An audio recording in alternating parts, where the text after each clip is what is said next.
Hey, all you wiretappers out there. Good to be back here in the studio of Gangland Wire. This is Gary Jenkins, retired Kansas City, Missouri Police Intelligence Unit detective with his own podcast now, believe it or not. I've been doing this for quite a while, guys. If a lot of you guys have been following me for 5, 6 years. Guys, I was one of the first guys that did this podcast, this kind of a podcast. And so I have with us today one of the maybe the most recent iteration of a mafia podcast. I have Dan O'Sullivan. Welcome, Dan. Thank you, Gary. And I like you staking your territory, like that. I'm a Johnny come lately. It's Yeah, true. yeah. Yeah. Yeah. And, But and I'm an OG. you're the OG. Exactly. I'm the OG. Yeah, right. I mean, I'm an associate. You're the godfather here. And there you go. We got to get the Yeah. pecking order down. This is how, as was said to me by a historian, the mob makes discipline in the military look like nothing, So Yeah. however it works, Yeah. Well, that discipline is, and there's no appeal either. Right. Yeah. So anyhow, Dan, and I think you're going to have a partner in that. You're going to have a podcast called The Outfit. Is that the name That's of right. it? The Outfit, which is, go ahead. You got it exactly right, Gary. Yeah, me and my co-host, Alana Hope Levinson, our new podcast, The Outfit's launching August 14th. And just every week we're doing a different mob story that kind of explains something about, America. So whether it's how the milk wars in Chicago led to us having expiration dates on milk cartons. Yeah. That's a crazy story to, Ken Eto, who we're going to talk about a little bit, the history of Japanese Americans in the U.S. or Americans in Russia during the 90s and seeing that transition to democracy and the mob there. So we're having a lot of fun doing that, but it's great to be on your show. I've loved your show for years. So really an honor to be here. Well, thank you so much. When I do a program here in the city, I usually start it off with a comparison. I want you people to remember, all Italians are not criminals. Yeah. And what happened during the turn of the century has happened here recently. What happened was all these people from a really poor country, Southern Italy and Sicily, came to the United States. They just wanted a piece of the pie. They just wanted to have a way to get by. They wanted to earn a living and get a meal, and they weren't able to do that. They come here. At that time, the Irish and the English and the Germans, we had all the good jobs. We had all the police jobs, the fire jobs. They were squeezed out. They really could hardly get that kind of a job. And so they had push carts and spaghetti joints, as they used to call them, restaurants. You could always do that. But they brought this thing from the old country called the mafia, and you've got all these young men who are bright and aggressive, and then prohibition comes along, and they take it. They take it and they run with it. And the same way today, you got all these Hispanics come up, and you got this narcotics thing, and they're, they don't, we're keeping them squeezed out for the most part. They don't speak the language and look a little different, so they're kind of squeezed out. So it's not not exactly apples and oranges, but there's a lot of similarities there on newly arrived immigrant populations, and they're not all criminals. It's such a good point that this repetition just, look, I'm a journalist. I've covered the mob. I've written about it and tried to get really educated on it. You see this cycle over and over again. Like you said, my last name's O'Sullivan. The Irish, by the time the Italians and Jews started coming more in numbers to the U.S., well, look at Chicago. The Irish, first off, had been gangsters too, but they had just clambered up the ladder a little bit where they controlled the political machinery, they controlled police, fire departments, these civil service jobs. So what was left, by the time these guys came along, it was more just the same way, the more criminal thing. And, if you look at the stats today, I believe immigrants commit crime at a lower rate than native-born Americans. So, because most of them are coming here to work, So, yeah, it repeats itself. It's absolutely true. Yeah. I think it was Mark Twain said, history doesn't always repeat itself, but it rhymes. that's it. Yeah, that guy, the pride of Missouri, right? I mean, or is it Pride Missouri? of Missouri. Got to quote him. Yeah. Yeah. Anyhow, right. Dan, so let's talk about, some of the things you've done in your career. You've done a variety of things in the news and media. So tell us a little bit about what you've done in your past.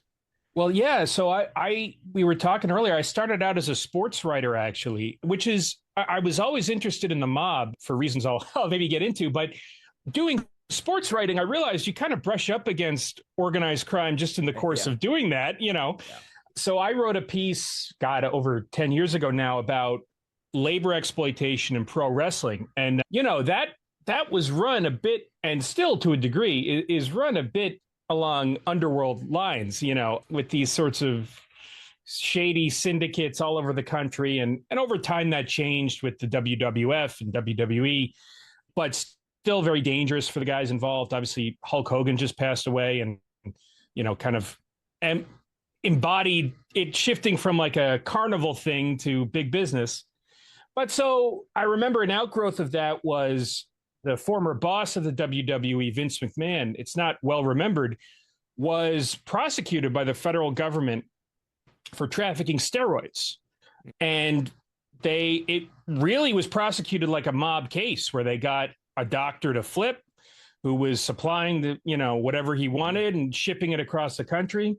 So, you know, I got into this bizarre story of a stabbing of an NBA player, and the police subsequently breaking another, this was in New York, subsequently breaking another NBA player's leg with a baton. So I just started to drift towards crime. And then a few years ago, I wrote a story for Chicago Magazine that was the history, the life of Ken Eto, who I thought was just a fascinating figure. And I couldn't believe no one had done a deep dive on him. So I did that, and here I am today, now doing a lesser version of your podcast.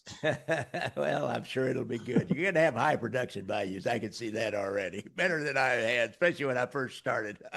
They're a little bit better now, but they're still not really good high production values. Well, before we get into Ken Eto, let's talk about, you mentioned you had a personal connection to the mob, your father, and something happened when, where'd you grow up? And you're not from Chicago. That's not a Chicago accent. I know that. No, that's right. And so I grew up on Long Island in New York originally, which, you know, I was born in 1987. So it was just at the time that the mob was starting to get into trouble on Long Island, because at the time I was a kid there, they were still very much in control, but the commission trial had happened.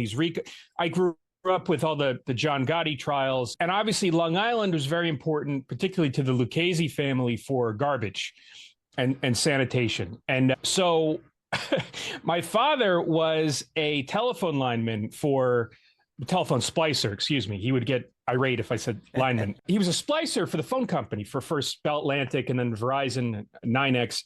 But so he had this very interesting thing of, he would go out to these neighborhoods on Long Island that were mob neighborhoods, where they all lived, like bedroom communities for the mob. And the first thing you notice about them is all of the streets, they're all these cul-de-sacs, and they have names like Anthony Lane or Julia Lane. They're named for their kids, you know. Yeah. And when he drives his truck at the opening of the cul-de-sac, you know, it sets off a camera in the house, so they know that he's there, you know. Mm-hmm. But anyway, so he's working in these neighborhoods, and one day is up on the line, and two gentlemen come out and haul him down and say, where's your ID? Because they thought he was FBI. Yeah. And, you know, he had to say to these two entrepreneurs, I'm not. But then shortly thereafter, you know, to fit in the theme with the podcast, he opened up a box at the top of the pole and saw a device he'd never seen before.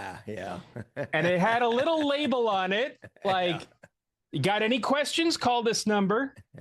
So he just closed it and went on his way, you know? So that was the environment I grew up in, where, you know, it was around you. Like, you know, there was a gangster. He was a front guy for them on the sanitation, where everything he owned had a shamrock painted in front of it, you know? So just, it was around you, you know? And I thought, what the hell are these guys up to, you know? Yeah, it was pretty ubiquitous in New York City and that area. It was unbelievable. It seemed like the control that they had over everything. Yeah. Man, it was just unbelievable. But anyhow, so let's you did a deep dive on Ken Eto. Yeah. My friend Ken Eto. Just let me share a picture here of, there's our friend Ken Eto, or Eto. Yeah. That's what you learned about him.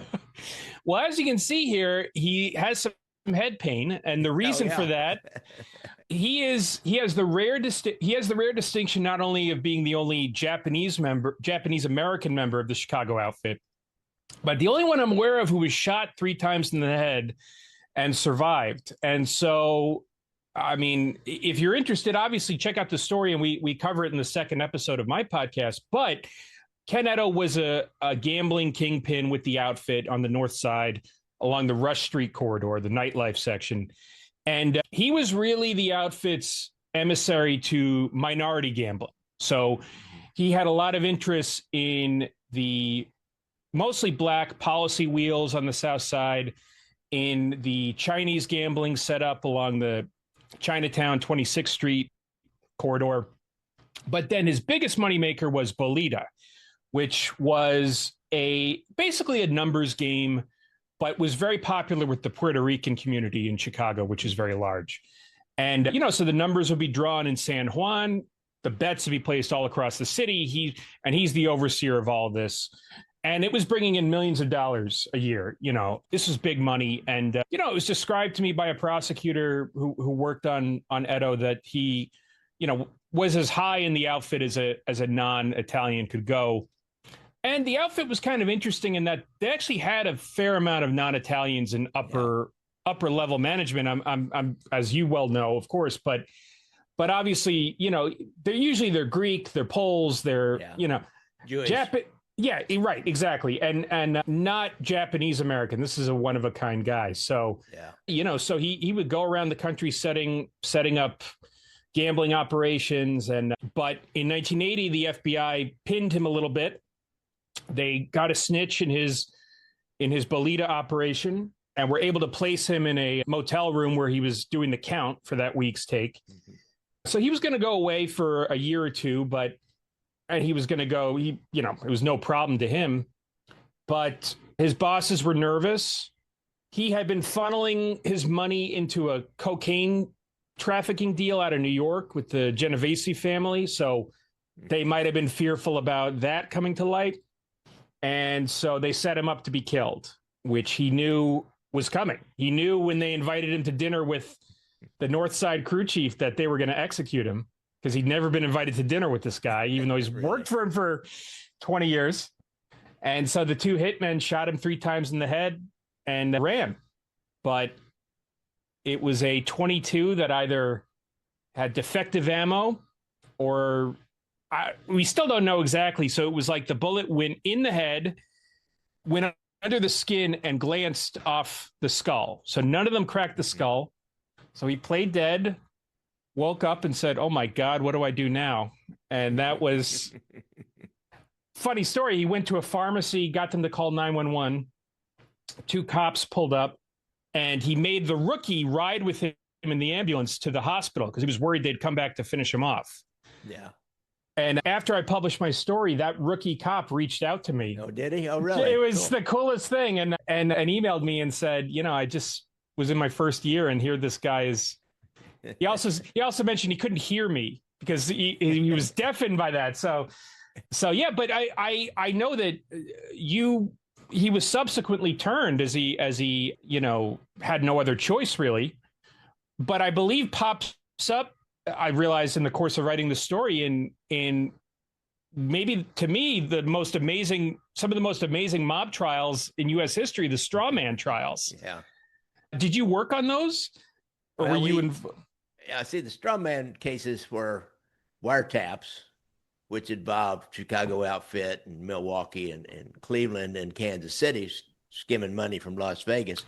And so my personal part in it was a lot of surveillance down here in Kansas City from this end of it. And then, as they were making the cases more at the higher levels of the criminal justice system, reading those wiretaps and all that, like if Tuffy would then all of a sudden give up one bank of phones and want to go to another, then we get the call and we'd go, we'd be part of a big team that would get on him again and find those other phones. And believe me, it was a huge effort. Both twice that we had to do that, like 2 planes and one in the air all the time and then one ready to go, like 25 agents and officers on the ground. And it was amazing. We had special code words because that was before you had digital radios, because you didn't want anybody to overhear what you were doing.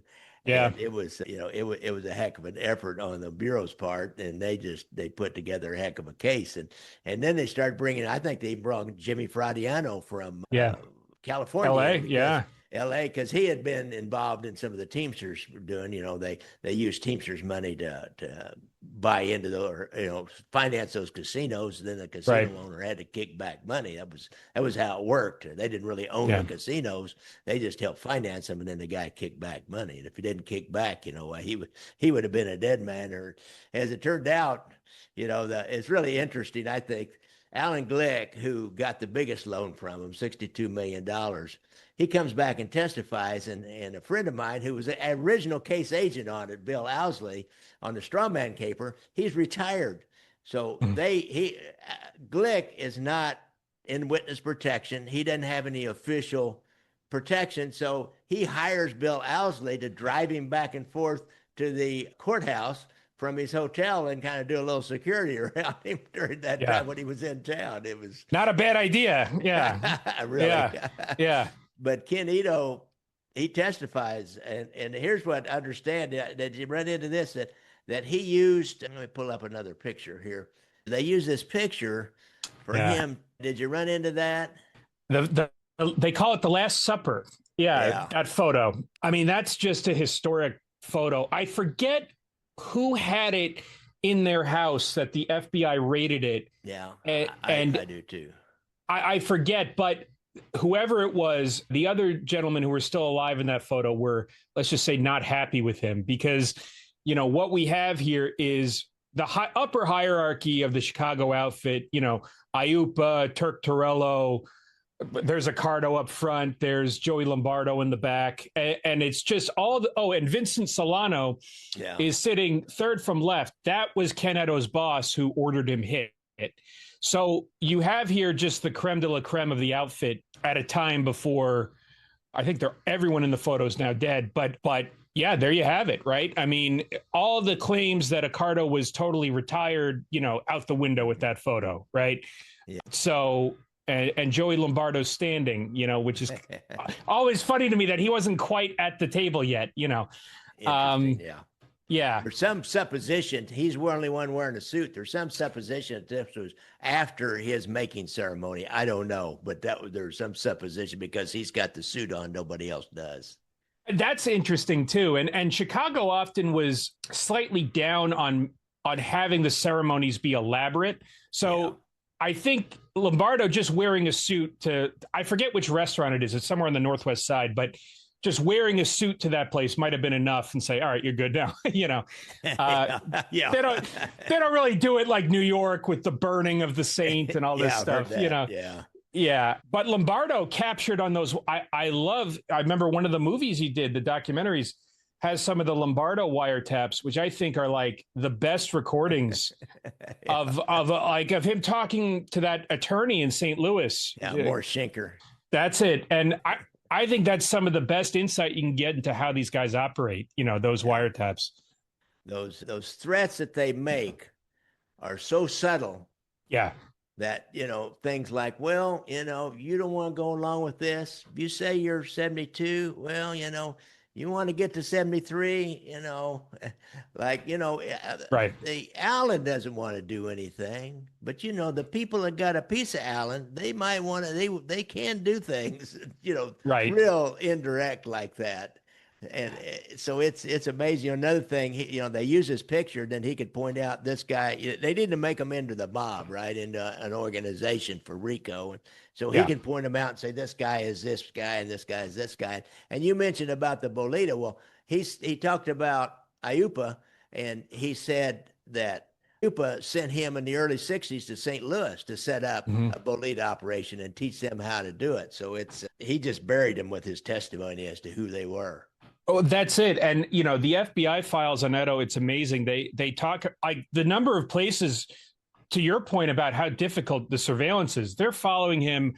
He was setting up gambling operations in Hawaii, in the Dominican Republic, in Florida, in New Orleans. Like, it was just all over the country. And I think his greatest utility in the strawman trial was being able to say that Iupa, at least on the Chicago side, was at that point administering the Vegas skim, with the cooperation Yeah. of the Savella family. So that just put him away. I mean, that finished him, you know.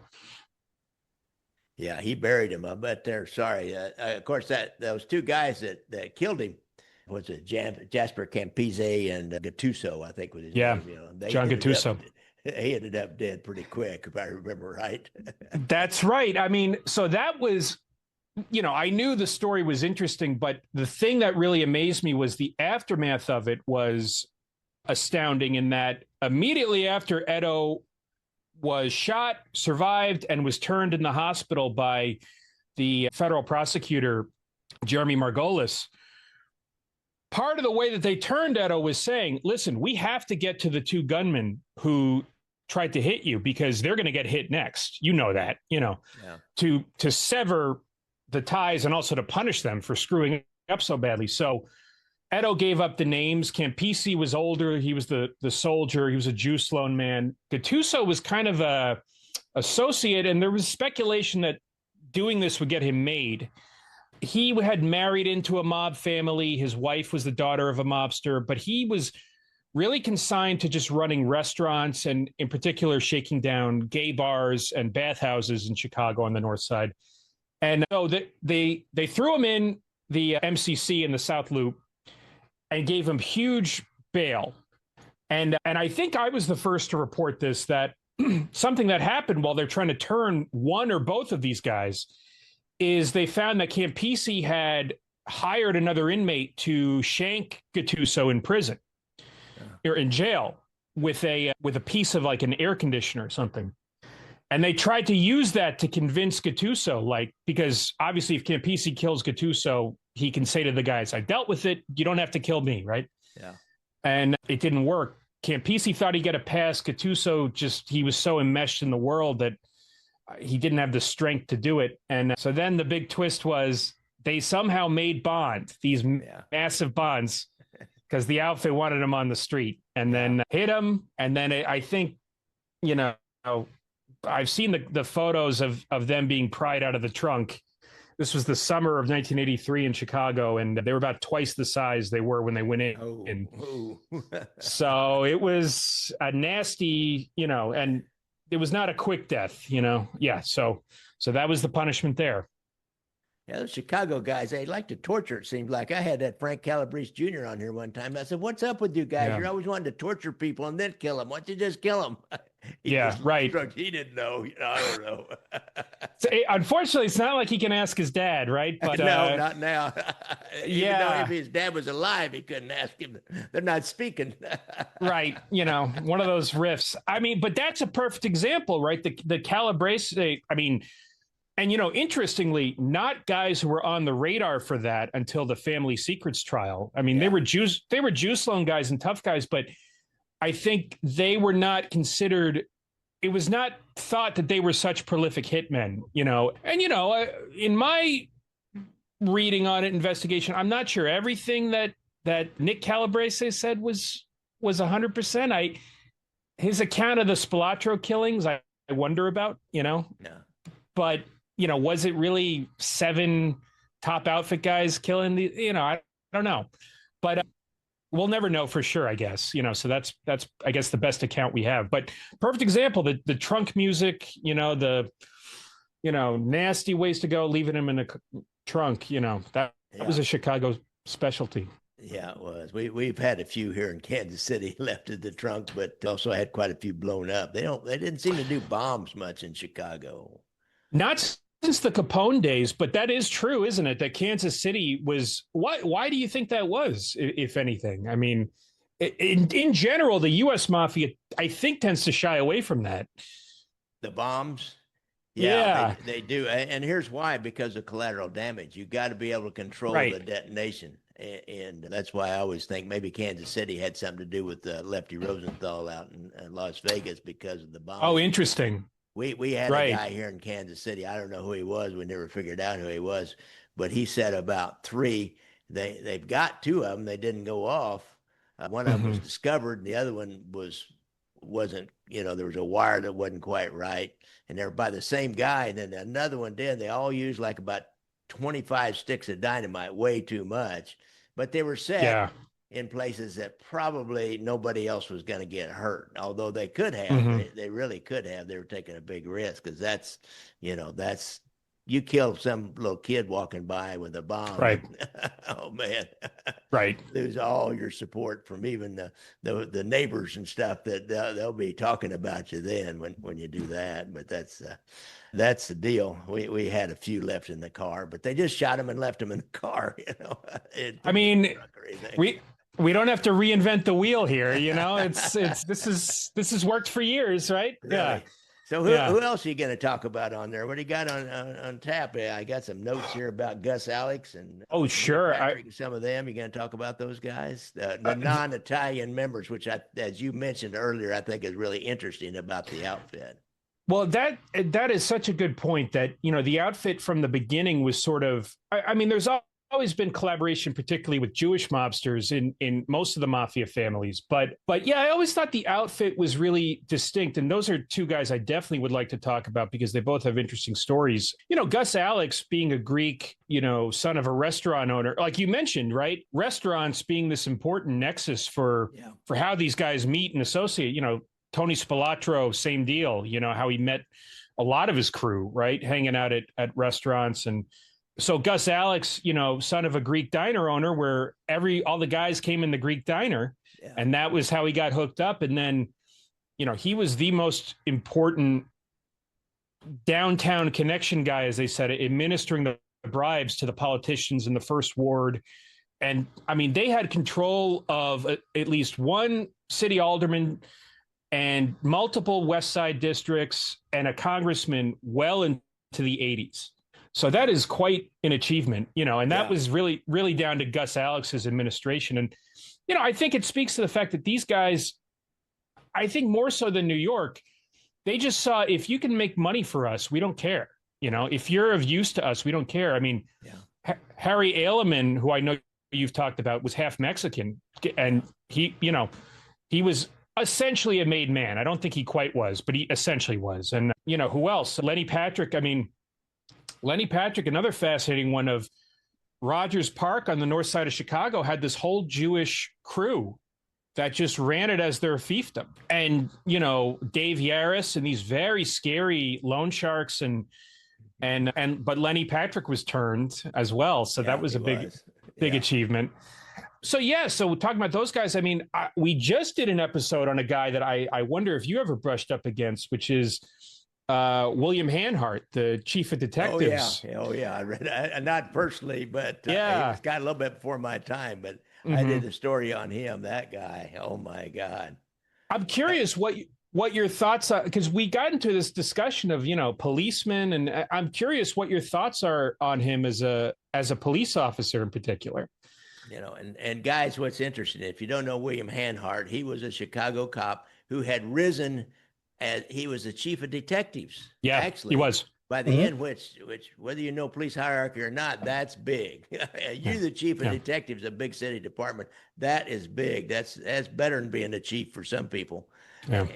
And during his rise, he was a hero policeman. As young, he got in shootouts and with people and killed them and who knows. But once they had a policeman that was a Hillsdale policeman or a suburban policeman that was killed and kidnapped and killed, I believe, after a car check by a couple of Aleman's understudies that he knew. So Hanhart then, he was going to solve that, and he solved it, lickety split, because he just went to his mob guys and they knew, and he solved that in no time. So he was that kind of a guy. But yet on the other hand, by the end, when it came out, he had a crew working for him of jewelry thieves, and it was really slick. Some of those things they were doing, like jewelry salesman convention, they all keep their jewels, their samples in the hotel lock boxes, and then they do something to get the clerk out of there, and they go in and hit all those lock boxes. And he did several slick things like that, and nobody knew. I mean, everybody was always a little bit suspicious of him, I think. But on one hand, but on the other hand, he had kids, and everybody, was part of the community, an important part of the community. And It's I just almost it's like he was a dual personality. I think only in Yeah. Chicago maybe could that happen. I no, I'm sorry, Chicago, No, but you're there is a absolutely certain right. Come on. strain of Yeah. corruption that has ran Yeah. through. It's like part of the charm of Chicago. I always say you can't have a big city unless you got a little corruption, and Chicago's a really big city, so you got a lot more corruption, and somehow this guy did his whole career like that, and it must have made a lot of money. I don't know. I mean, you get to a certain level, you get on the police department, you can about get away with anything, to be honest. If you're well liked, you get to a certain level, you can just about get away with anything. So that had to be how he was. I mean, I think you're absolutely right. And he came this close to being the superintendent of the entire police department, so he really, and really the only thing that derailed him, which I found amazing, was, and he's chief of detectives at this time, he was subpoenaed to testify in Tony Spilatro's murder trial in Las Vegas for the defense. And he testifies for the defense, knocking down their main witness, Frank Collada, as unreliable, which, look, he sort of was, but in this case, Spilatro was guilty. And you'd think a chief of detectives is going to say, oh, yeah, he's believable. And so then he retired not long after that. But as you said, it's funny, when we were working on this episode, I was doing the research and looking back, and the federal prosecutors said, the heist of this jewelry ring started in 1984 at the earliest. But I went back and I found all these jewel heists using the exact same MO you described of, getting in for the hour the jewelry salesman was out of his hotel room, getting it out, or getting a skeleton key made of the safety deposit boxes in the hotel and getting out. And the cop who's always quoted in the story is Sergeant William Hanhart, Lieutenant William Hanhart. And we're talking from the 1960s. So, it makes you wonder, But yeah, as you said, chief of detectives, and he made a cameo in the Ken Eto story. I remember speaking to Elaine Smith, who I think you might have interviewed, right? I interviewed her. She's an FBI agent. It's a really interesting story. She was on vacation when they shot Eto, and then he wanted to talk, and they called her, and she said, I dropped everything and flew right back. Right. A great lady, and she became Ken Eto's handler. But I remember she told me the time I talked to her that Hanhart started calling around that night about the Eto shooting. Just subtly asking, so where's he, where's his hospital room? Where's he being kept right now? And so, but before you knew it, Ken Eto was on a naval base to recuperate, Really? Yeah. So, just another dark, sinister aspect to Hanhart, Yeah, really. I tell you, there's nothing like having the chief of detectives on the hook for you if you're going to run some organized crime. But I mean, as you said, Chicago does it. I mean, Capone had the mayor back in the day. So, we stand on the shoulders of giants, I guess, Yeah. Really? Yeah. Yeah, it's but yet there's a lot of good Chicago policemen out there. There are, many more than there are this bad seed. So who knows? Probably the majority of them. I did this one story about, I think it was their intelligence unit actually that did it. Yeah. They found a mob gambling game, and they like, I could read in the article about it, and they did exactly what we do. They watched it for a while, and they see mob guys show up, and so they watch it a little while longer, and they get somebody that can tell them, yeah, that's a gambling game in there, and they wait till a couple of the outfit guys are there, and then they swoop in with a search warrant and take everybody down, and they got a whole bunch of bookmaking records and loan shark records as usual. So it's not totally corrupt. It's just they had their moments. No, and it's an important point. I mean, there was something that was interesting, was seeing an interesting thing. And I think 1978, 1979 play out where Hanhart got promoted to deputy superintendent. Then a new chief comes in, D. Leonardi, who was a very honest cop. I think he'd been a chief of homicide. And the first thing he does is move Hanhart out to traffic. Yeah. Saying, he doesn't say it explicitly, saying, I know, But then he moves an honest guy Duffy in to be the chief, I think the deputy superintendent. But then an interesting thing happened, which is the outfit's political connections got those guys out later in the year and got Hanhart his job back. So, a constant struggle. But yes, obviously those guys were honest, and the way we know that is they lost their jobs. Unfortunately, yeah. That's what we call sidelining somebody. You sideline them. Oh, it was terrible. I mean, this poor guy Duffy. He moved up to running the overnight shift on a station on the north. Just Siberia. Yeah.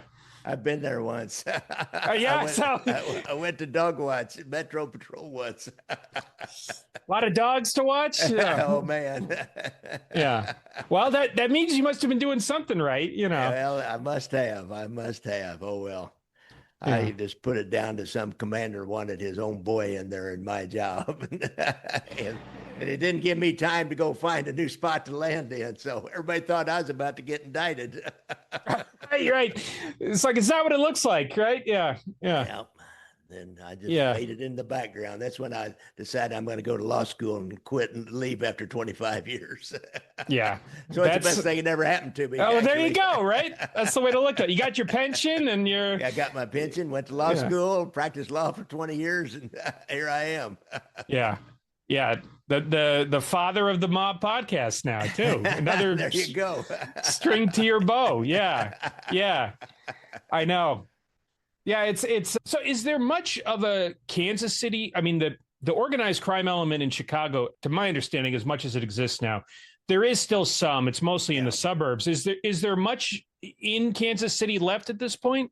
Yeah, not really. There's there's 3 or 4 guys, all with some of the familiar names. Savella, Comisano's. God, I think maybe. Yeah, Comisano and kind of familiar names are still out there. They still, people will be able to see them at a restaurant or something, having breakfast together. But mainly they're old guys, and right. Like as old cops would get together for coffee or whatever. And you just don't hear. I know they. Like this one has got, he's got investments in buy here, pay here car dealerships. That's something that, it's, I went after those as a lawyer and it's like, I just could consistently get clients and make money off these buy here, pay here car dealerships. That's what they do. And, it's like loan shark, it's legalized loan shark, right. Payday loans, title loans, they're doing that kind of thing now. And, like having, like a big produce stand and just other businesses that they're kind of your normal kind of, some of them are kind of gray area businesses like the loan subprime loan people. It's so amazing, isn't it? The so many of the rackets are semi-legal now in some sense, right? Yeah. Like I'm just thinking about that as they're building one of the printing plants for one of the downtown newspapers is becoming a casino. Right in the West Loop. And it's I didn't realize that. Wow. So that I think it's a Bally's casino is going to be right there across from the loop. So, I mean, it's the mafia dream, but they're not the ones I don't think in charge of it anymore. No. I did some work for the Missouri Gaming Commission. We've got we got 3 or 4 in Kansas City. And the deal was in Missouri, they got 2 in Kansas. The 3 in Missouri have to be within 1,000 feet of a navigable stream. It started out they had to be a boat on the river. Oh, right. The river. That's too dangerous, so we move them off. But I did work after I started practicing laws for them, and they run a tight ship, man. Nothing is going to get by them. Nothing is going to. They're really rigid, and they enforce those rules rigorously. And if they catch a casino dirty, I mean, they just accidentally let a little kid run down the floor one time, and I was doing this kind of a hearing thing, and so I recommended like a $10,000 fine. Went to the board and they gave him a $50,000 fine and it was obviously an accident. We had the footage. It was obviously this little kid goes running by the stand that keeps checks people in, ran down the stairs, and as soon as he got down the bottom of the stairs, these guards came swooping on this kid and took him off. But they fined him $50,000 just for something like that. So they're really rigorous.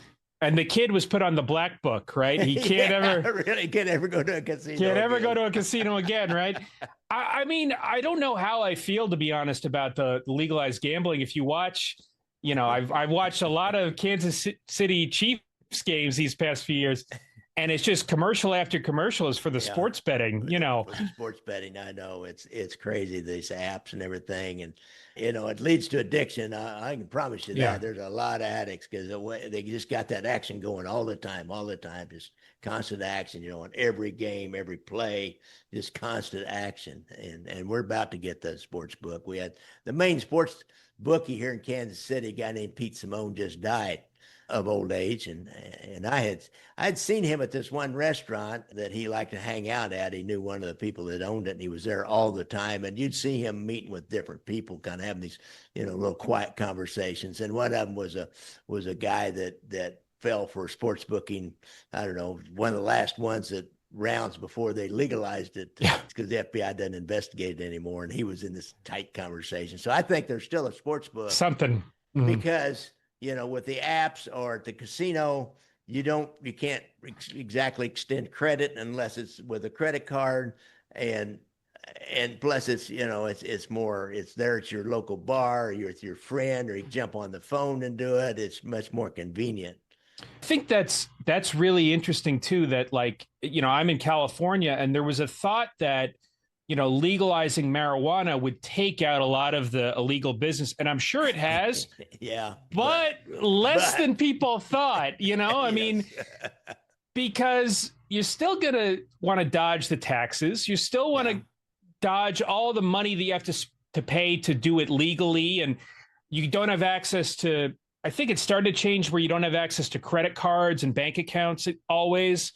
So, California is a big problem with marijuana being grown in national forests and it's really bad for the environment. So, but I think you're right about the gambling being the same way potentially, but maybe with a wider pool of customers, which is an unforeseen development, Yes. Yeah. That I understand that in California, even they set up a store that looks just like a dispensary. Yeah. Yet it just doesn't have the license. And so it's like whack-a-mole. You run around, knock one down, and there'll be another one going up. We have some interesting ones here. We have the for whatever reason, the shadiest thing here are mattress stores that pop up. They're in business for a little bit, and then they're not in business anymore. And I've done a little digging to try to figure out what's going on with these, but there is some sort of front of just putting up money and then moving on to the next one. So if it's that or something else, I'm not sure. But you're absolutely right. The vape stores, the dispensaries, legal or not, it is a thing. And it just goes to show that the hustle never ends, really. It never ends. I don't know if the mob's involved in that or not. I've not seen any evidence of it, but I'm kind of a little bit, away from that. And nobody is investigating the mob anymore. Right. And I don't know if you really realize that. There's no one squad here in Kansas City, organized crime squad. I don't know about Chicago. They may still have a few agents assigned. I'm sure they do in New York, but all the rest of the cities, the mid-sized cities where we had a family, I bet there's not a squad that's assigned to that. I'd be willing to bet New York is the only one that still has that. I don't know that for certain, but given Chicago, it's really a bunch of old men in the western suburbs at this point, with one exception of, and I find this very interesting. I remember John Binder, who you probably know, talked to me once and sort of tipped me off about this. There is one crew of somewhat younger guys, sort of affiliated with the outfit, who were robbing stash houses on the west and south sides of Chicago, dressed as Chicago police. And that was kind of a throwback. That's kind of a vintage kind of crime. But it's interesting, too, that they're going after, Chicago is, I mean, to your point, historically now, the biggest crime organization in Chicago, besides some of the street gangs, would be the Sinaloa cartel. Yeah. And they've never set foot there, it's just kind of amazing. But, I kind of felt Chapo Guzman should have been tried in Chicago, but that was his headquarters. But that's Chicago. It's chip on its shoulder versus New York. It's an old story, So really, is there somebody? Is there a decent book on that, or anybody that's done anything on the El Chapo, and Chicago, and on up into the United States? I was thinking about doing a story about the cartels. There was a great book about.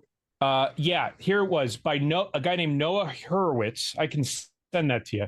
Okay, do that, please. He wrote a really good bio about him, and I remember there was another one that was fantastic about Chapo Guzman, the cops breaking his cell phone system, because he was. I mean, again, to talk about wiretapping, Chapo Guzman had his own cell phone network built for him by these tech wizards. It was really quite an amazing technological achievement. And there was a great book I'd have to look up about how they broke that. And it's really more like breaking another country's codes or signals. It's really quite amazing. So the level of sophistication. But it's El Chapo, the untold story. Yeah. Okay. Mm-hmm. All right. Interesting. All right. Well, got anything else you want to say there, Dan O'Sullivan? Gary, nice it's been that's me. They came here too late to be an Irish hoodlum, but they came in the 50s. It was over. Yeah, it was pretty well over. A little bit in New York, the Westies, but it's pretty well over by then. That's a good story. Yeah, I know. That was sort of the last gasp, though, and I guess Whitey Bulger in Boston. But no, it's such a pleasure to be here. I've enjoyed your podcasts and your movies so much over the years. So I would love to come back anytime. And if you're interested at all in any of this, our podcast is coming out August 14th, everywhere podcasts are available, The Outfit. And I'm still trying to figure out why exactly the Chicago mob named itself The Outfit, but one of those things. Yeah. Like they've got the combination in Detroit, or the partnership, I think.